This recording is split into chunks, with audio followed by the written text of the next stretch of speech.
Hep, bago tayo mag-secret file, ay ilike mo muna ang video na to at mag-subscribe na sa aming YouTube channel. Don't forget to click the notification bell para hindi ka nahuhuli sa latest episode ng DJ Rocky's Secret Files.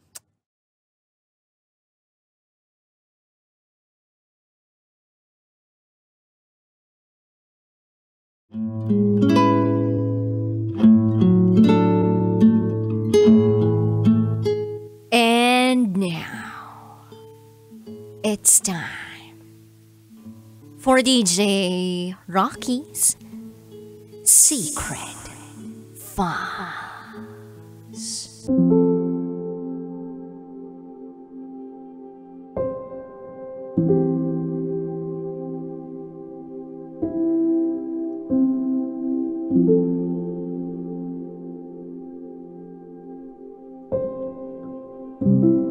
Patunayan mo namang mahal mo pa ako. Hindi ko na kasi nararamdaman eh.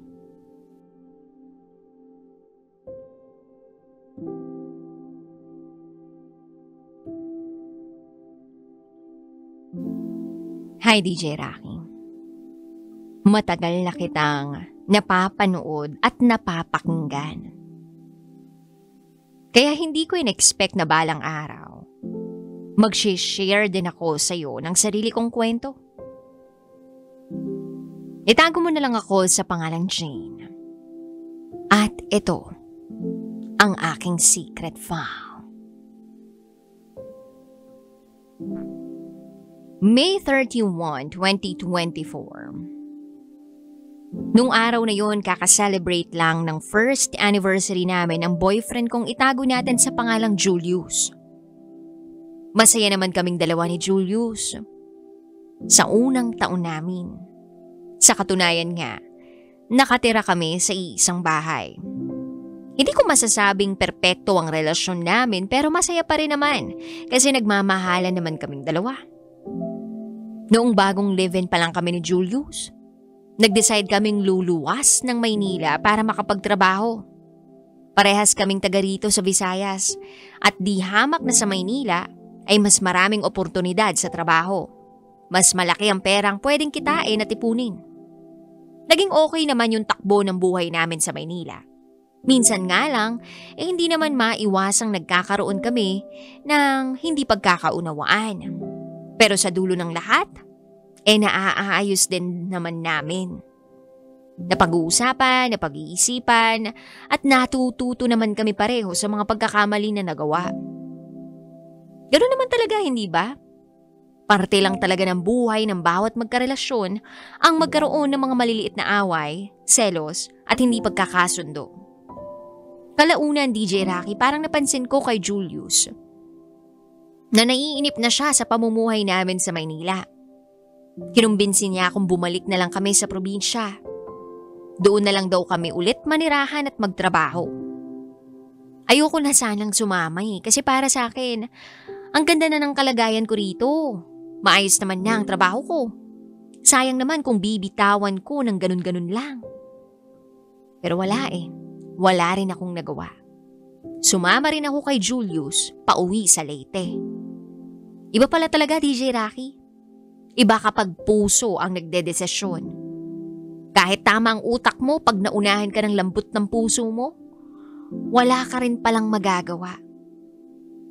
Actually, aaminin ko, DJ Rocky, nung nasa Maynila pa kami, sobrang complicated na talaga ng relasyon namin. Araw-araw na lang kaming nag-aaway. Maliit na problema, lumalaki. Ang totoo niyan, gusto ko, siya na lang ang umuwi. Pero kahit gaano pa ako katigas, napapasunod pa rin ako ni Julius. Pinangako niya kasi sa akin na pag uwi namin sa Leyte, hindi na niya ako ulit sasaktan at hindi na kami mag-aaway ng malala. Nagtiwala naman ako sa kanya kasi nga mahal ko siya.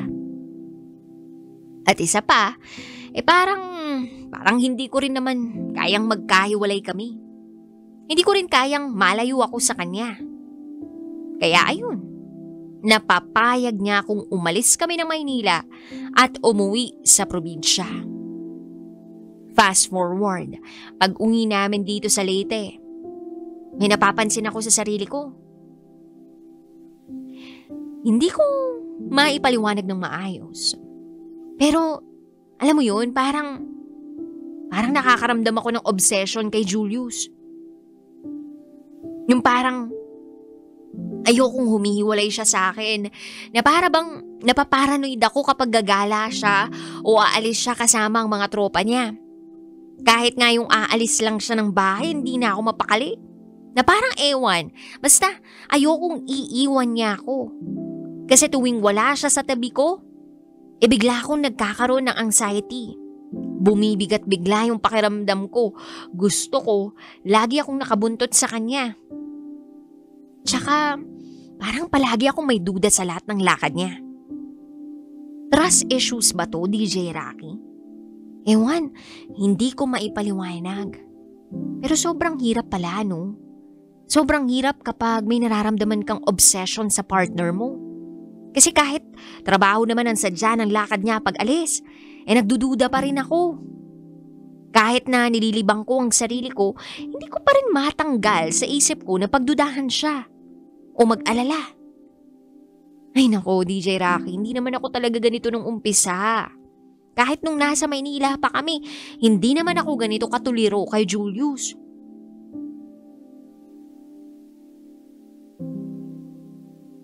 Siguro kasi, dahil nung pag-uwi namin ng Leyte, halos wala na siyang oras sa akin.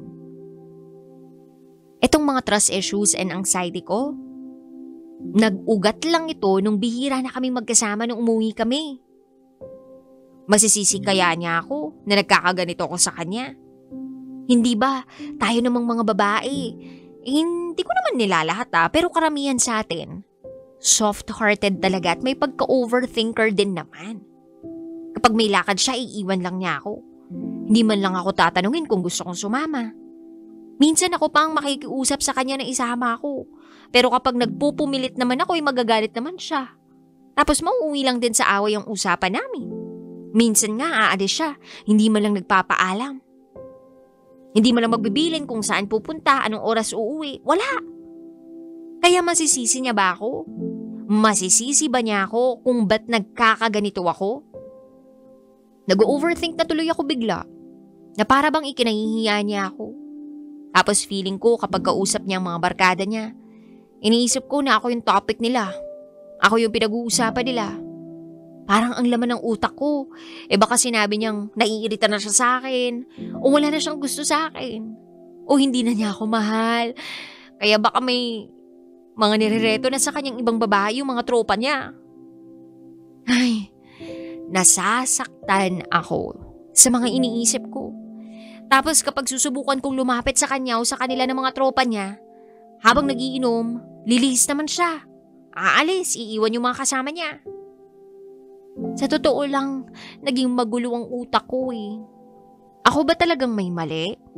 Sumusobra na ba ako sa pagiging manhid o obsessed sa kanya? Ang akin lang naman, maglaan siya ng sapat na oras para sa akin. Pero anong nangyari nung umuwi kami? Lagi na lang siyang wala. Lakad rito, lakad doon, wala nang time sa akin.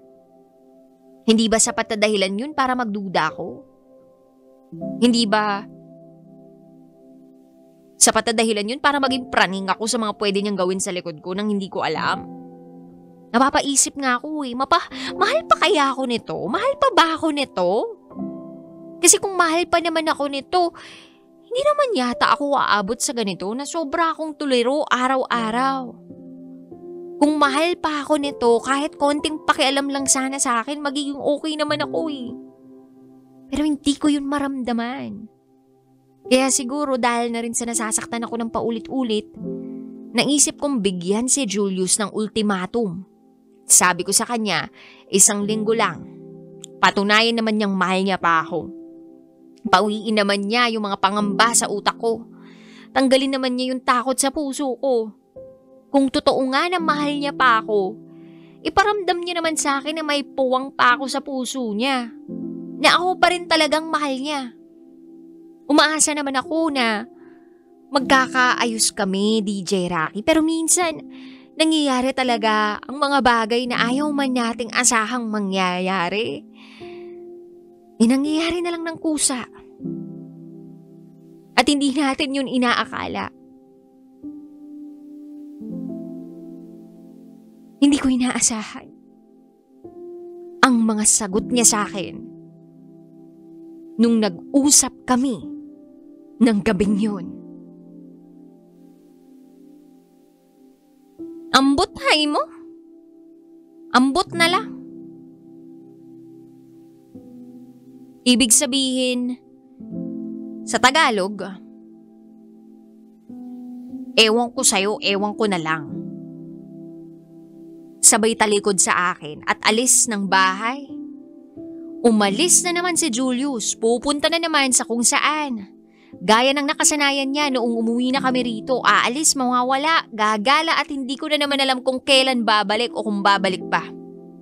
At ako naman, inaatake na naman ako ng kapraningan ko, ng trust issues ko, ng obsession ko na wag sana niya akong iwan. Gugulong na naman sa utak ko ang pangamba na baka maghanap na siya ng iba.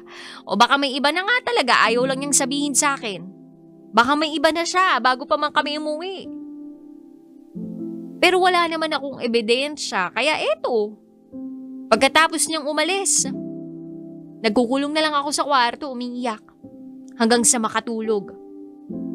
Ni kahit anong panunuyo, hindi ko na nararamdaman sa kanya. Hindi na, wala na. Para ako na lang yung umakapit sa relasyon namin. Ganun na ba siya kamanhid? Sawa na ba siya sa akin? Ang dami kong tanong. Isip ako ng isip, tanong ako ng tanong kung bakit siya nagkakaganyan. Kung bakit kami nagkakaganito. Kulang ba siya sa sex? Binibigay ko naman yung gusto niya. Kulang pa ba yun o ano? Hindi kaya iba naman yung gusto niyang tikman? Sa kalagitnaan ng gabi, umuwi si Julius at naramdaman kong humiga siya sa kama. Tinabihan ako pero hindi na ako ginalaw. Hindi man lang ako kinibo, hindi man lang ako tiningnan, hindi man lang sa akin ang alabit. Diretsyong nagtakip ng kumot at natulog na parang siya lang ang mag-isa na nasa kama. Paano niya nakakayang matulog nang magkaaway kaming dalawa?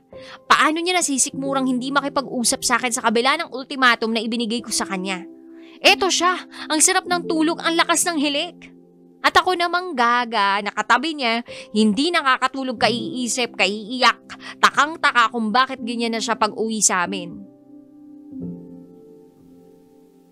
Kinabukasan may natanggap akong balita galing sa nanay ko. Tungkol sa tatay ko na nasa Cagayan de Oro. May sakit daw si tatay. At kung pwede raw, umuwi ako ron at alagaan si tatay. Sinabi ko kay Julius, pinauwi ako sa amin ni nanay dahil may sakit si tatay. Hindi umimik, nakayuko lang. Pero dinugtungan ko yung mga sinabi ko. Sabi ko kapag ako umalis, hindi na kita babalikan. Hinding-hindi na ako rito babalik sa letseng buhay na meron tayo. Kasi puro sakit lang ang idinulot nito sa akin. Mas mabuti pang umuwi na talaga ako. Tiningnan lang ako ni Julius, walang imik. Hindi ako pinigilan, ni walang sinabing kahit isang salita. Ganun na pala talaga siya. Wala nang pakialam sa akin. 1 taon din ang sinayang ko sa pagmamahal ko sa kanya. Sa huli, sayang lang ang lahat-lahat. Tinawagan ko ulit si nanay. Sabi ko bukas agad na uuwi ako sa Cagayan de Oro. Aalagaan ko si tatay. Masama ang tingin ng mga mata ni Julius sa akin. 1 pangungusap lang ang sinabi niya. Kung aalis ka at iiwan mo ko, wala ka nang babalikan. At 1 pangungusap lang din ang isinagot ko sa kanya. Kung ganyan ka rin lang naman, maghiwalay na lang tayo. Nag-impake ako ng mga damit ko. At dinala ko na yung iba kong mga gamit. Umalis ako sa bahay na tinitirhan namin ni Julius. Masakit man isipin na maghihiwalay na kami pero nakaramdam ako ng lakas ng loob na magiging okay ako pag uwi ko ng Cagayan de Oro. Hindi ko pa rin mapigilang isipin ang paghihiwalay namin.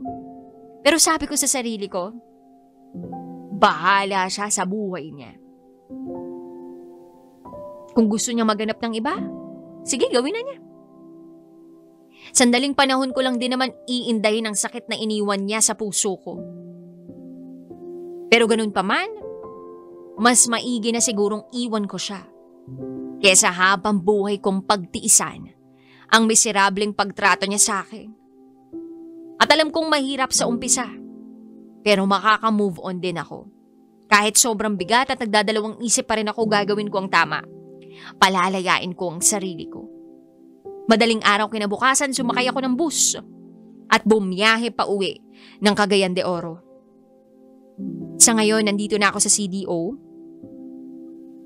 at inaalagaan ng tatay ko. Mabigat pa rin ang daladala ko sa isip ko pero alam kong kakayanin ko.